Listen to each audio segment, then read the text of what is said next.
মাদক সেবনে বুঁদ হয়ে আছে তরুণ ও যুবকেরা। রাজশাহী জেলার এই চিত্র বলে দেয় মাদকের রমরমা বাণিজ্যের। সীমান্তবর্তী জেলা রাজশাহীর গোদাগাড়ী উপজেলা মাদকের সবচেয়ে নিরাপদ রুট। সীমান্তরক্ষীদের চোখ ফাঁকি দিয়ে রাতের আধারে ঢুকছে হেরোইন, ইয়াবা, গাঁজা, ফায়ার ড্রিল, স্কার্পসহ বিভিন্ন নেশাজাতীয় দ্রব্য। এছাড়া বাঘা, চারঘাট ও পবা উপজেলার সীমান্ত এলাকা দিয়েও আসছে মাদকদ্রব্য। সবকিছুই চলে চরের শক্তিশালী কয়েকটি সিন্ডিকেটের মাধ্যমে, জানান মাদক ব্যবসায়ীরা।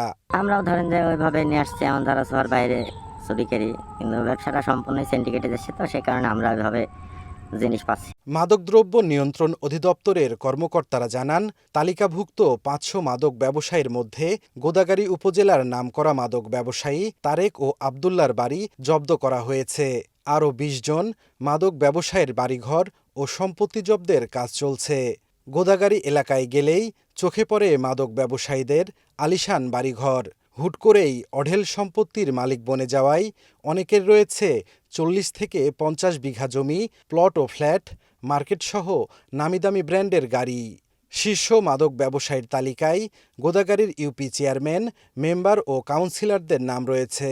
আমরা প্রতিটা উপজেলায় এই কাজ করে যাচ্ছি। আমাদের ২০ জনের একটা তালিকা করা হয়েছে এবং এই ২০ জনের ইনভেস্টিগেশন চলমান রয়েছে। এদিকে র্যাবের এই কর্মকর্তা বলেন, অভিযান চালিয়ে ধরা হবে চক্রের মূল হোতাদের।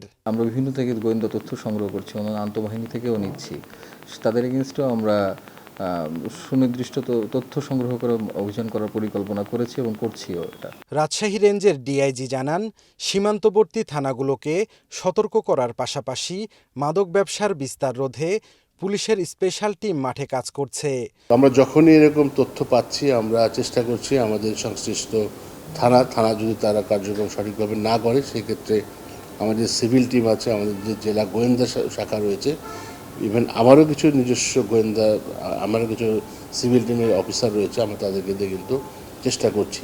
এ বিষয়ে বিজিবির কোনো কর্মকর্তা বক্তব্য দিতে রাজি না হলেও বিভিন্ন আইনশৃঙ্খলা বাহিনীর সদস্যরা জানায়, জেলায় গত ১ বছরে মাদকদ্রব্যসহ গ্রেপ্তার হয়েছে ৪২৫ জন, আর মামলা হয়েছে ২৮০টি।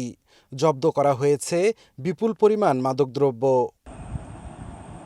সাইফুর রহমান রকি, সময় সংবাদ, রাজশাহী।